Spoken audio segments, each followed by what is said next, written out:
Good morning, everybody. And I didn't forget, children. Yes, children, if you are first grade on through fifth grade, I think it is, third grade, first through third?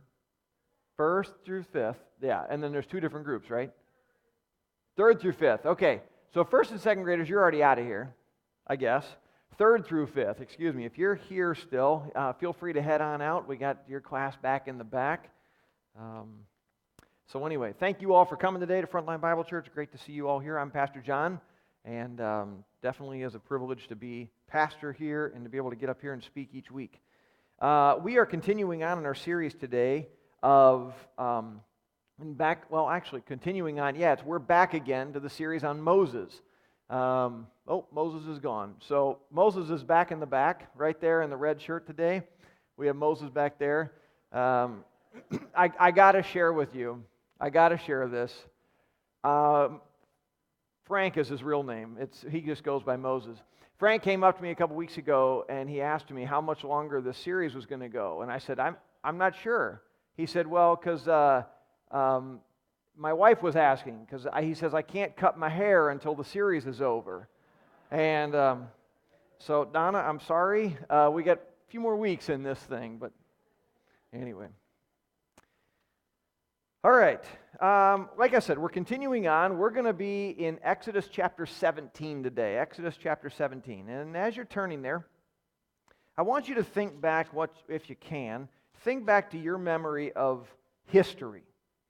Specifically, some of those battles that took place back years ago. And if you remember, granted, you guys, I'm sure weren't there, but I think of the battles that took place, when the big armies would come and they would come together and they would clash, whether it was the Romans or the Greeks or whether it was the big superpowers of the day. Whatever it was, and there would be at the front of the battle, there would be somebody called a standard bearer. And this person would go into the battle armed not with a gun. He wouldn't go in armed with a sword. He wouldn't go in armed with anything other than a standard, a flag. It was a banner of sorts. Whether it was the battle flag or whether it was the nation's flag or whatever it was, he would have the standard. And the standard would be there to inspire, to encourage those who were around his army that we were still in this fight. Well, the opposing army would try to take out the standard bearer because it was a rallying cry. It was a motivator. When the standard was there right in the front, it kept the armies going. And so the opposing army would try to take out the standard bearer. So sure enough, at times, granted, he's only armed with a flagpole. That's pretty much what he has. And so they would take him down, and down he would go, and down would go the standard. And so the question then became, who's going to grab the standard? Who's going to grab the banner and put it back up again? Because if the army looked around and didn't see their standard, the question is, are we even still in this fight? And so sure enough, somebody would see it go down, and they would put their sword away or put their gun away. They would grab the standard back up, put it back up in the air again, and that signified to everybody, we are still here. And that standard, that banner, was important for morale, for all sorts of different things. And today, we find this word in our text today, Jehovah, God is our banner. God is that banner. He's that standard that gets raised up, that leads the battle, that's there, that we remember when life is hard. And today I want to talk to you guys who may be feeling like today, life is hard. And maybe today for you, life isn't hard, but you know somebody whose life is hard. Just yesterday, we had a family gathering here at the church. And it was great seeing friends or relatives, and Melinda's family. It was great seeing everybody. And one of the big reasons why we got together was because of one of Melinda's cousins who had come up into town, and so he was here. I think he had some treatment things or something, but he came up into town, and he was here for a few days, and so he said, we haven't seen him in a little bit. Let's get everybody together and talk to him. And so my cousin, Melinda's cousin, he is 38 years old. And 38 years old, and he comes rolling in to this family gathering. And you see, his name is Sam. And just a couple years ago, Sam was in a pretty massive accident. And Sam was paralyzed. And he was paralyzed to such a degree that he has absolutely no movement in his hands, no movement in his feet. The only way that he can control what he's doing is through a little head thing that he's got. He's got a little bumper here, and when he bumps this thing on the side of his face, it changes what these little paddles behind his head does. And so he drives his cart. He can't even do anything. He drives his cart simply by moving his head around to what he needs to do. He is 100% dependent on people. He can't even grab a straw, grab a cup, or anything. And as he comes in and as I see him, he asked if he could talk to me for just a second. And so we met in my office for a little bit, and he asked me if I would do his wedding. His girlfriend that he had before the accident she's sticking with him. She's been right there, and they're going to get married. And I'm telling you, it's pretty awesome right there. So I'm going to be able to do their wedding. But talking to Sam, I finally, after we talked about the wedding, I said, "How are you doing? How are you doing?" And with tears in his eyes, he said, "It's hard." I said, "I can't even imagine." I know we are privileged to have Ken and Shelley Luce here. And these two inspire me.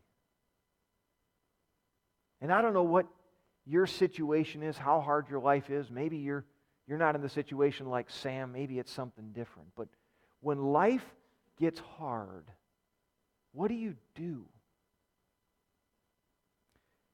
Today we're going to talk about that battle. How do we fight that battle? How do we go into that? What do we do?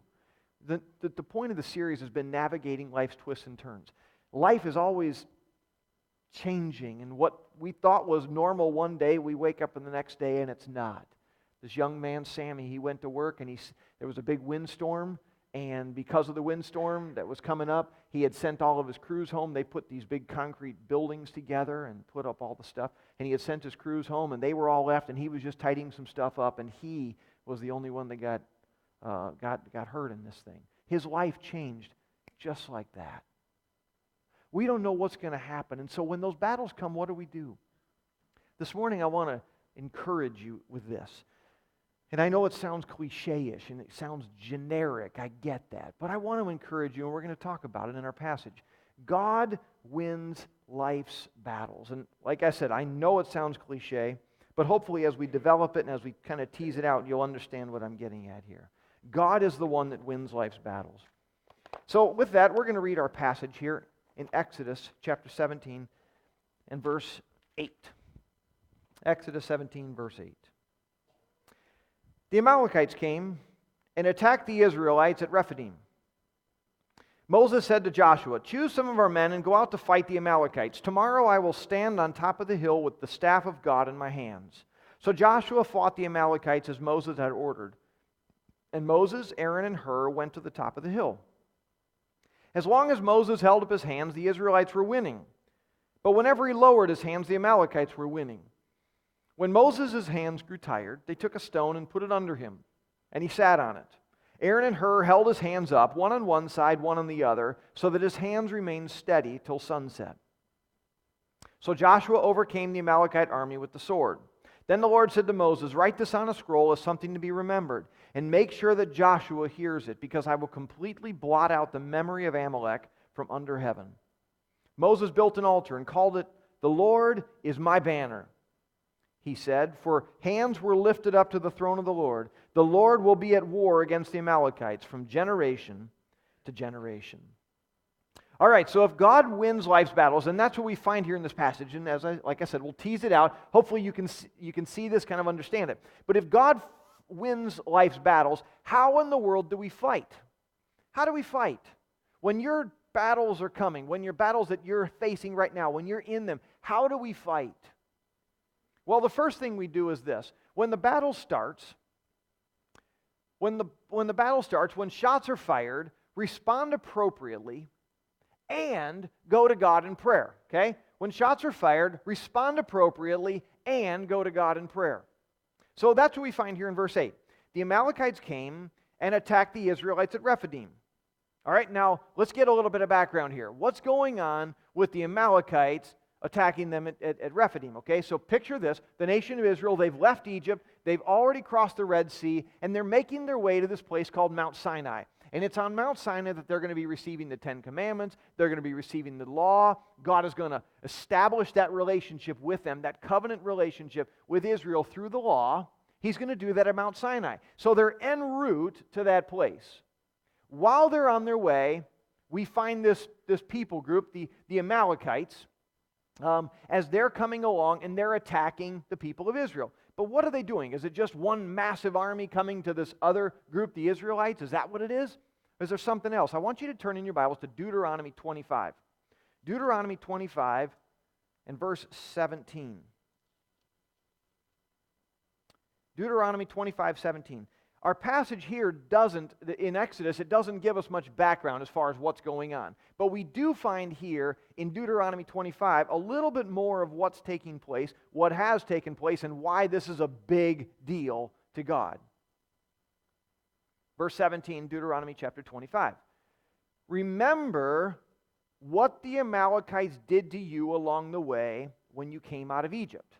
Okay, now real quick, why is Moses here saying this again? Well, Moses, by the time Deuteronomy is written, they've already crossed through, they've passed the Red Sea, they've passed the Mount Sinai, they've already spent the 40 years in wilderness wandering. They are standing on the shores on the east side of the Jordan River. They're standing there getting ready to take the land, and Moses is about ready to die, and he's giving them his last words, is what it is. That's what Deuteronomy is. And he recounts their whole history for them, and he says, we're about ready to go into the land, and I'm going to remind you of all this stuff. And he tells them, go back to this event. Remember what the Amalekites did, and this is what they did. When you were weary and worn out, they met you on your journey and cut off all who were lagging behind. They had no fear of God. Here's the picture. You guys have all seen National Geographic episodes. You've seen the Animal Planet, whatever else, where the lion and the tiger and all those predator animals, what are they waiting for? Are they waiting for the big pack? No, they're not waiting for the pack. They're waiting for the unsuspecting antelope or wildebeest or somebody that's off to the side, going around, doing his thing, and that's the one they're trying to pick out, okay? That's what they're trying to do. And so that's what the Amalekites did. They saw this group going, and they realized there were a few people who were straggling behind. They were the slow ones, maybe the weak ones. And so the Amalekites were coming along, taking them out, taking them out, taking them out, taking them out. Almost kind of a nuisance thing, but these were God's people. God says, I'm aware and I care. And so these people, as they're weary, they're worn out, the people of Israel, they're tired. They haven't been staying in their own homes. They're sleeping in tents. They're still on this journey. They've left, all they're eating every day is manna and quail. I mean, how irritable would you be if you were living in a tent only eating manna and quail all the time? So it's a tough time of life. But so the Amalekites were coming, picking them off, and God says, I'm not going to stand for this. And so he says in verse 19, when the Lord your God gives you rest from all the enemies around you in the land he has given you to possess as an inheritance, you shall blot out the memory of Amalek from under heaven. Do not forget. So this is their first run-in right here. They've been picking them off, and evidently there's a group of them that come along, and they meet up against the people of Israel. Now, you got to remember this as well. How trained and equipped were the men of Israel at this point in time to fight? Think about it. Just a year, within the last year, they had been slaves. How much fighting classes, military strategy training, whatever else what did they have at this point in time? Probably next to nothing. God didn't send them off to school to prepare them all for life's battles. All that he does is say, come on out, follow me, let's go. So finally, what do? When the battle comes, Moses says to Joshua, which, by the way, this is the very first time we are told about Joshua here. Moses says, choose some of our men and go out to fight the Amalekites. That's the first part. When shots are fired, respond appropriately. Now, granted, that's what we normally think of. When life's battles comes, think about what your battles are. When your money battles come, what do? You respond appropriately. Life gets hard, you lose your job, what do? You start hacking the budget, don't you? That's assuming you had one to start with. You hack the budget down, you realize, you know what? Maybe we can't afford all of the things that we used to do. Maybe we got to start cutting this sort of stuff. Maybe we have to start eating more beans and rice. I don't know. Financial struggles come, we respond appropriately. Marital struggles come. What do? You go get some help. You talk to people. You get some encouragement. Relationship struggles happen. What do? You get some help and you work through the issues. We respond appropriately. That's I guess, the no-brainer part. The part that oftentimes we forget is this: respond appropriately and go to God in prayer. You see, we hack the budget. And then when all else fails at the very end, once things have gone horribly south and we're not sure what to do, all the budget changes that we were supposed to make, that didn't happen. All the things that we thought were going to actually come through, that didn't happen either. Now what do? Well, it's all said and done now. I guess we better go pray about this thing now. Instead of starting from the very beginning, responding appropriately and go to God in prayer. And that's what we find here.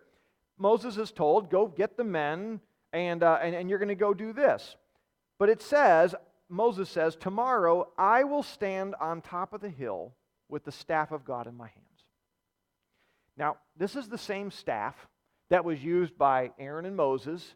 Remember when he stood before Pharaoh and his staff became a snake and then he did those sort of things? You remember as he stood before the Red Sea, what does he say? Raise the staff of God and the seas will part. So what does he do? He raises the staff of God. Now, is the staff this superstitious, all the power is in the staff? No.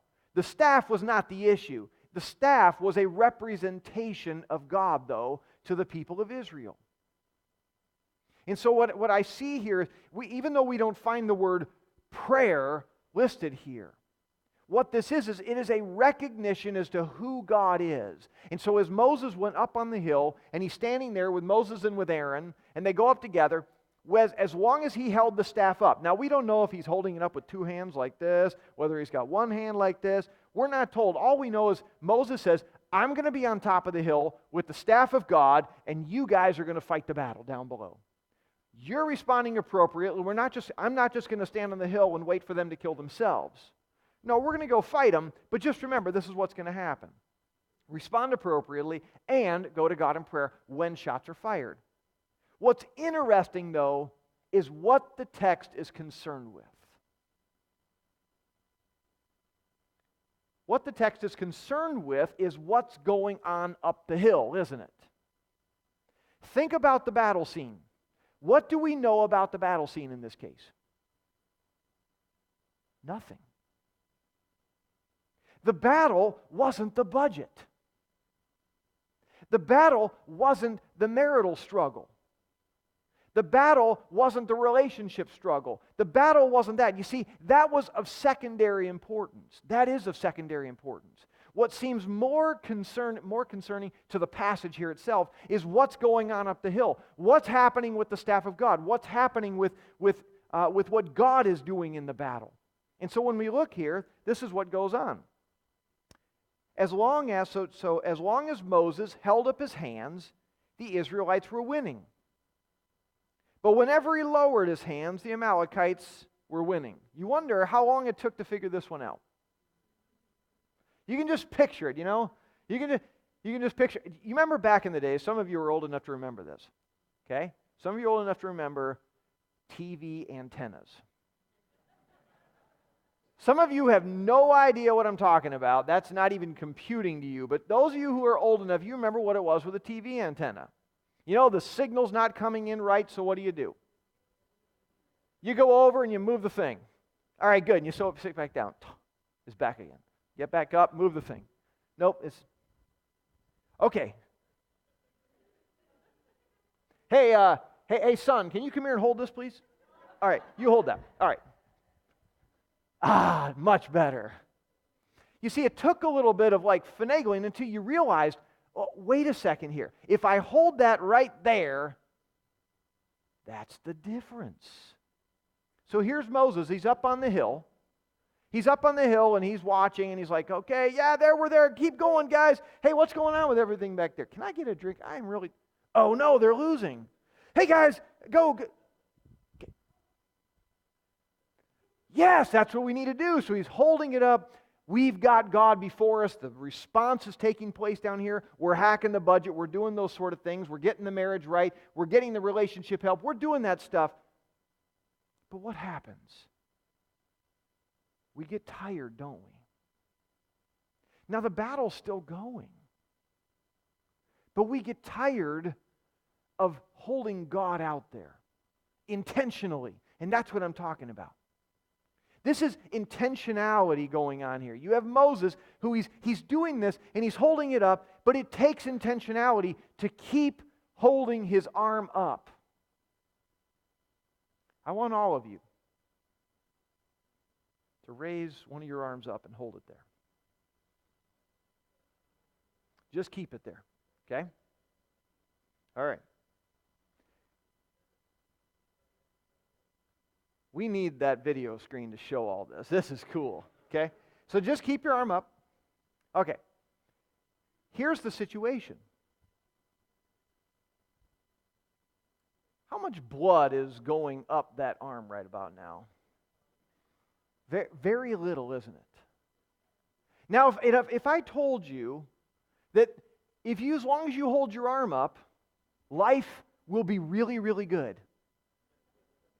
But if you put that arm down, it's going to be bad. It's going to be real bad.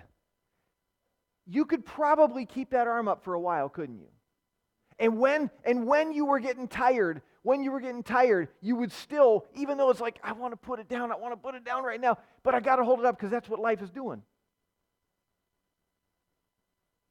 Here's the thing. How many of you really want to put that arm down right now? Yeah. Go ahead and put your arm down. Now here's the thing. You just started losing the battle. Think about Moses. Talk about pressure. I mean, here's Moses. He's got to hold his arm up. He's got to keep this thing up. And as long as he's doing it, everything is good. But once he stops doing it, people are dying because of that. Here's Moses. But in his weakness, he's human. In his weakness, that reality of making sure that he's holding his arm up and keeping that staff up, it just begins to wear down. And so look at what happens. When the battle when the battlefield starts going down, when the situation becomes desperate, what needs to happen? Send reinforcements, right? You're going through tough times in life. The difficulties are coming. How encouraging is it when reinforcements come along and really help walk with you? What a difference does it make? But where in this passage do we send the reinforcements? To prayer. The battle starts losing. Where do they send the reinforcements? To Moses, who's up on the hill. Now think about this. What good is that going to do? Where are they dying, actually? It's not up the hill, it's down on the battlefield. The battle is here, but where do the reinforcements go? The reinforcements go to Moses because Moses recognized, in my humanity, in my weakness, in all that sort of stuff, I can't keep my arms raised. So what do? They bring along a stool, they get a stone or whatever it is, they roll it over. And when Moses' hands grew tired, they took a stone and put it under him. And he sat on it. So they're like, okay, let's bring the stone over. They set it down. Here goes Moses. He takes a seat. And then Aaron and Hur come alongside of him, and they are the ones that hold his hands up. And it says he held his hands up, what does it say? Till sunset. Can you imagine that? I bet you his hand was white when it was all said and done. Did he keep switching the staff? Keep doing. We don't know. I think there's a principle. There's a bigger principle here, though, and that is when your situation gets desperate, when the battle is toughest, where do you ask for reinforcements? Are you asking for the situation? When the marriage is struggling, where do you send the reinforcements? Where are you looking? Are you looking for anything that'll fix your spouse? Or do you ask for prayer? God, I don't know what you're doing here, but I need you to be praying for me, for this situation. Obviously, we're not praying enough. And if the situation still stays desperate, where do we send more reinforcements? We need more people praying. We need more people praying. Human nature says we send the reinforcements to the battle. The Bible seems to say, where do we send the reinforcements? To prayer. I printed off the word pray in my little study Bible thing that I have that I printed out. And there were 7 pages that came out like this of all the different passages just in the New Testament. And so often what we find throughout, constantly is I need you to pray for me, Paul says. Pray for me that I may have boldness. Pray for me as I'm going to be witnessing to these people. I'm praying for you that you would have boldness. I'm praying that you would know these things. I'm praying for all these different things. And we say, I don't know about you, but one of my struggles is keeping a consistent prayer life. I am human. I get busy. I get distracted. And on days when it seems the busiest here, on the days when it seems the fight's the biggest, so often my day looks less like more prayer and more like more busyness and more work. Because the feeling is I got this much to do, I need this much time, I need this much effort, I can't have time to pray. Oh, I got this much to do today, man, I got to devote that much more time. Oh yeah, prayer, that's right, oh yeah, okay, I'll do it. Versus, do we really ask for reinforcements for prayer? There was a famous evangelist, and he said, on the days when his day would be busiest, he realized he had to get up 2 hours earlier just so he had more time for prayer. Do we really send reinforcements to prayer? Do we enlist people, bring them alongside of us when the battles are toughest? Or do we just bury our nose and put it more to the grindstone? I will get through this. Remember, we fight, God wins. We fight, God wins. When the battle starts, we do our part, and we go to God in prayer. When the battle gets desperate, we send reinforcements to prayer. The last one. When the battle is over, we set reminders of the real victor. In verse 14, then the Lord said to Moses, write this on a scroll as something to be remembered and make sure that Joshua hears it, because I will completely blot out the memory of Amalek from under heaven. Moses built an altar and he called it, the Lord is my banner. He said, for hands were lifted up to the throne of the Lord. The Lord will be at war against the Amalekites from generation to generation. It's interesting, in the English versions, there's a difference in wording on verse 16. Some translations, and maybe yours, actually uses the word against. For hands were lifted up against the throne of the Lord. There is some deviation in how the word is supposed to be translated. But I think it really makes more sense to say that hands were lifted up against, because I think it's a reference to what's going on with the Amalekites. The Amalekites raised up their hands against the Lord, and so therefore the Lord will be at war with them. God is the victor. God is the one who has something against the Amalekites. He will be the one to win the victory when it's all said and done. And that altar is going to remind them that God is their banner. Whatever their battle is, God is their banner, and God will win the victory at the end of the day. And so I think for us, the question is, who is our victor? When we look at our life, do we look at our life and say, man, I've gotten myself to this point? Or do we say, by the grace of God, I've gotten to this point? When you're going through your struggles, are you really thinking, God, I need you? It was interesting that if you go back to the Deuteronomy 25 passage, why in the world did the nation of Amalek, why in the world did the Amalekites try to pick off the people of Israel? It says it right there in the passage. Deuteronomy chapter 25, 17. It's actually right there in verse 18. When you were weary and worn out, they met you on your journey and cut off all who were lagging behind. Here it is. They had no fear of God. Why did they pick on the people of Israel? They didn't fear God. Why did the people of Israel need a relationship with God? Why did they need that banner? Because they needed to remember that at the end of the day, they can fight all they wanted to, but only God is the one who gives the victory. My question to you is, are you going through your life, fighting your battles, going through the various things, not with a fear of God? Has your banner been lowered and fallen down and you're just doing life? You're just trying to win the battle and win the victory and you're going to get through it, right? Doggone it. That's the American way, right? When going gets tough, the tough get going. What God would say is when the going gets tough, the tough go to prayer. We realize we will play a part, but only God is the one who gives the victory. And so we need reminders. We need things that remind us that God is the one who wins, which is hopefully why you're sitting in the seats today. I hope that's part of the reason why you're even here today, because you recognize a worship service puts God back at the right place. During the week, maybe our banners, they fall down. We start off the week. This is the week that I'm going to depend on God. And then life happens and we get distracted. The banner goes down and we think it's all about us. And then we come back to church on Sunday. We come back to a worship service in which we realize God is a whole lot bigger than what my boss is.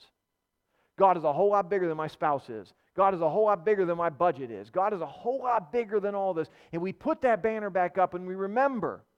That's the reminder I needed as to who the real victor in my life is. God, may we all have that focus. Last week, we talked here about revival. And some of you were here. I know a lot of you were not. It was New Year's Day. And I made the comment that we need to pray for revival. We need to pray. I took the opportunity to speak to my children and I asked them, what is revival? So we had a conversation. What does it mean to be revived? And I told them, it's really when you ask for the Spirit to open up our eyes and open up our hearts to see God more, to see what God is doing around us, to see what He wants to do in us, to change our hearts toward His Word, toward His purposes and His will. That's what it is. It's God pulling this stuff out of us. Man, Frontline Bible Church needs a revival. God is doing some great stuff here, but there's a lot of comfortability and complacency still here at this church. We need God to stoke those fires and get people off of center. Get those banners back up again and realize the battle is the Lord. That's what we need. That's been my prayer all week long. I have these little papers that I have. I have one on my wall in my office. I got one up on the kitchen counter right in the room. I've been praying all week long, God, revive my heart. It's been so cool to be able to see God's fingerprints all over this past week. What normally my normal day-to-day duties, I'm seeing God in. Not that my life all of a sudden got easier and it was perfect, but I saw God all over it. My heart was revived, and I want that same thing for you. But this little paper was a reminder for me. The real victor is Jesus Christ. He's the one that really changes hearts. He's the one that will change my spouse, change my family, change all those things. He's the one that's going to change me. He's the one that's going to change our heart. He's the real victor. And I need reminders. So whether it's this paper, whether it's coming to church on a Sunday morning, whether it's a visual reminder that you might have around your home, do you have banners set up? Do you have things that remind you when life's battles get toughest, I need to remember who the real battle winner is? Do you have that? You see, the thing is this. God wins life's battles. He's the only one. Moses, that's, I think, what he would say if he were talking to us this morning. I don't know what your life is like today, but if you're trying to do it on your own, it's going to be tough. God doesn't promise that if He comes in, He's going to take all your problems away. But He does promise that He will be with you, and He will work through you, and He will accomplish His purposes no matter what. And there is so much more joy in that. So as we wrap it up here today, I got two things to think about for you. You know, I'm serious about this whole thing about praying for Frontline. I'm serious. And as a result, I am offering something, and that is for me to get to church earlier on a Sunday morning, which for those of you who realize, this is an act of a miracle, okay? But here's what I'm going to do. For 4 weeks, I want to ask you, whoever you are, to join me for prayer for our church, for the people in it, for our services, for what's maybe going on in the struggles, whatever it is. I'm going to ask you, I'm only asking for 4 weeks, and maybe you can only do 2 of the 4. I don't care. But we need prayer.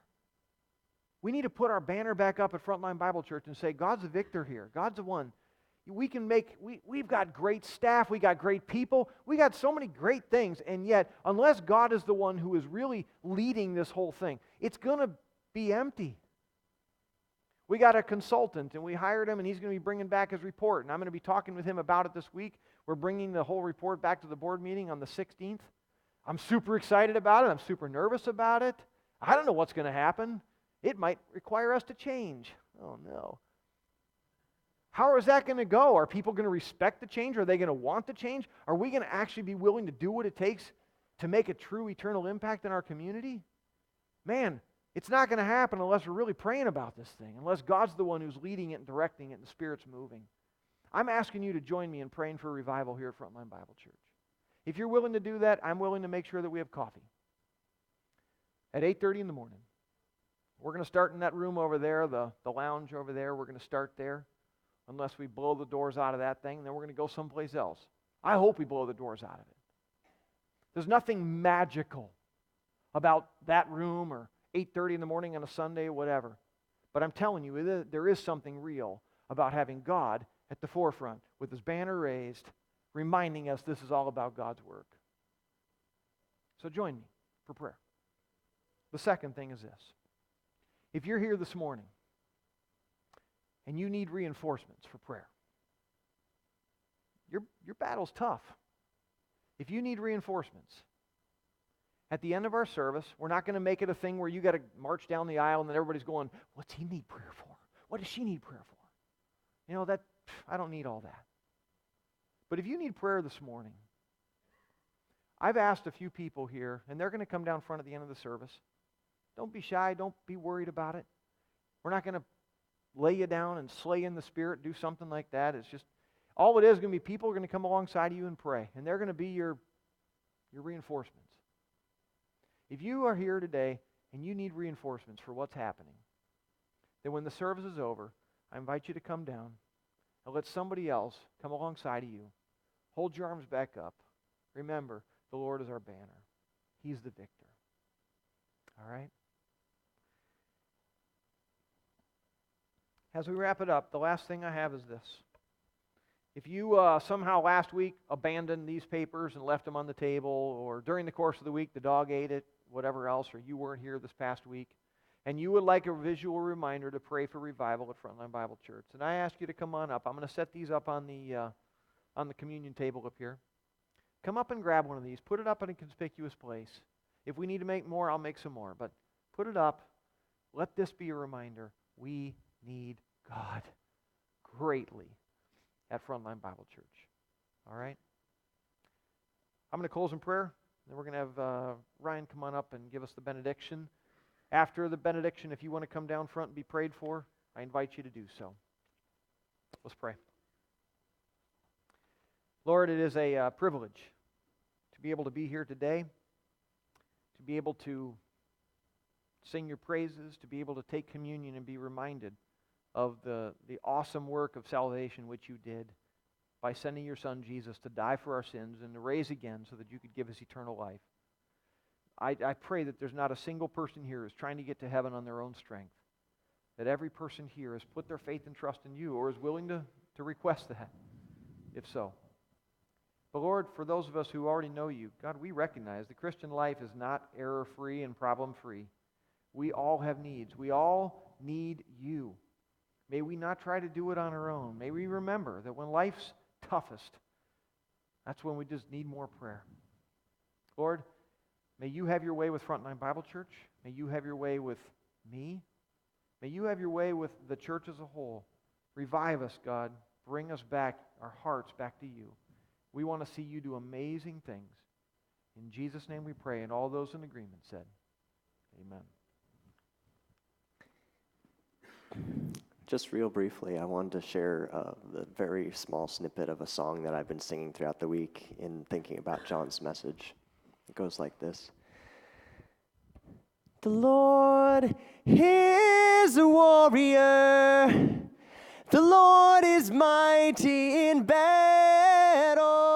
The Lord is a warrior, and He is fighting for us. And I think that's such a great reminder, just to remember that our God is strong and powerful, and He is on our side fighting for us. Now may you be blessed to be led by our gracious God.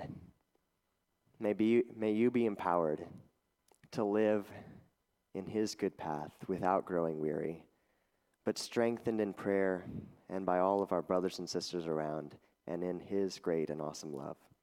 Amen. You're dismissed. Have a great week. Enjoy coffee, cookie time, etc.